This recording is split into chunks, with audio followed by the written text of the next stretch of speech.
এই মুহূর্তের বামেদের রাজপথে লাল ঝান্ডার গর্জমান মিছিল, একেবারে বাজনা মিছিল। বামেদের জয় একেবারে নিশ্চিত।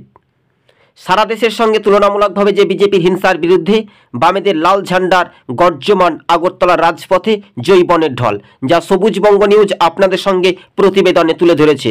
রাজ্য রাজনীতিতে এটা একটা দেখার বিষয় রয়েছে। সাব্রুম থেকে চুড়াইবাড়ি মা বোনেদের কান্না শুনি এই বিজেপি আর না।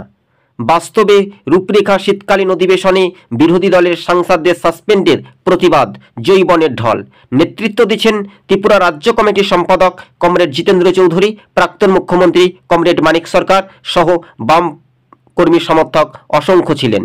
রাজপথ কাঁপিয়ে জৈবনের ঢলে বামেদের উৎসাহ ছিল রীতিমতো উপচে পড়া, চোখে পড়ার মতো। সরাসরি ভিডিও ফুটেজ আপনারা দেখতে পাচ্ছেন। আরও একবার জানিয়ে রাখি, রাজপথ কাঁপিয়ে বিজেপি হটাও, দেশ ও রাজ্য বাঁচাও, সমহিমায় বামপন্থীরা ত্রিপুরার রাজপথ কাঁপিয়ে জনপ্লাবন।